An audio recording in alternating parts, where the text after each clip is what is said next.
जुर्म की दुनिया में कदम रखने के लिए उम्र की नहीं बल्कि शातिर दिमाग और खौफनाक इरादों की जरूरत होती है। गोरखपुर की गलियों से निकली एक ऐसी ही कहानी ने सबको हैरान कर दिया है।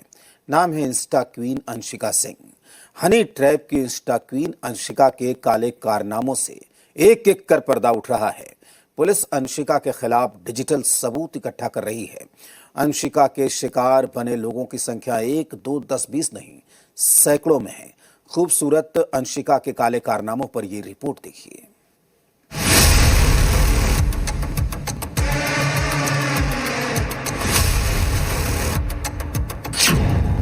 रील की रानी, जुर्म की खिलाड़ी। हाथ में पटियाला पैक, बैकग्राउंड में खौफनाक संगीत और चेहरे पर बेखौफ अंदाज। सोशल मीडिया पर अंशिका सिंह की ये रील किसी फिल्मी विलन से कम नहीं लगती, लेकिन ये रील सिर्फ दिखावा नहीं बल्कि उसकी असल जिंदगी का हिस्सा बन चुकी थी। गोरखपुर की रहने वाली अंशिका ने बहुत कम उम्र में जुर्म की दुनिया में अपना नाम बना लिया। आज उनके नाम से इलाके के व्यापारी और आम लोग खौफ खाते हैं।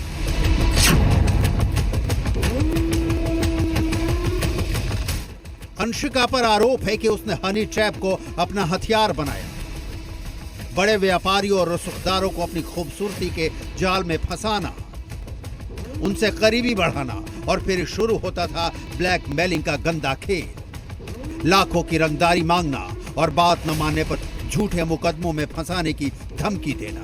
अंशिका का स्टाइल बिल्कुल प्रोफेशनल अपराधियों जैसा था। सोशल मीडिया का माया जाल। हैरानी की बात यह है कि जुर्म की दुनिया में एक्टिव होने के बावजूद अंशिका सोशल मीडिया पर लगातार सक्रिय रही। वो अपनी लग्जरी लाइफ स्टाइल की तस्वीरें डालती थी ताकि लोगों को प्रभावित कर सके। जानकारों का मानना है कि ये उसका एक तरीका था अपना रसूख दिखाने का। आज की पीढ़ी के अपराधी अब जेल से नहीं बल्कि स्मार्टफोन से अपनी दहशत फैला रहे हैं और अंशिका सिंह इसी नए दौर के अपराध का एक चेहरा है। गिरफ्तारी और बड़े खुलासे। आखिरकार कानून के हाथ अंशिका तक पहुंच गए। पुलिस ने एक सटीक घेराबंदी के बाद उसे गिरफ्तार कर लिया। गिरफ्तारी के बाद जो खुलासे हुए उसने जांच अधिकारियों को भी दंग कर दिया।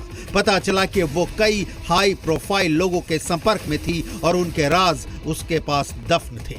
अब पुलिस उन सभी कड़ियों को जोड़ रही है जो अंशिका के इस हनी ट्रैप साम्राज्य का हिस्सा थे। जुर्म का अंत, एक सबक। अंशिका सिंह की कहानी उन युवाओं के लिए एक सबक है जो रियल लाइफ की चमक दमक से अपराध की अंधी गलियों में कूद जाते हैं। कानून की लाठी जब पड़ती तो सारा ग्लैमर धुल जाता है। गोरखपुर की रिवॉल्वर रानी हनी ट्रैप क्वीन अंशिका तो अब कानून के कटघरे में है। मगर सवाल यह है कि कब तक सोशल मीडिया का इस्तेमाल हनी ट्रैप, ब्लैकमेलिंग और एक्सटॉर्शन के लिए होता रहेगा। ब्यूरो रिपोर्ट, जी मीडिया।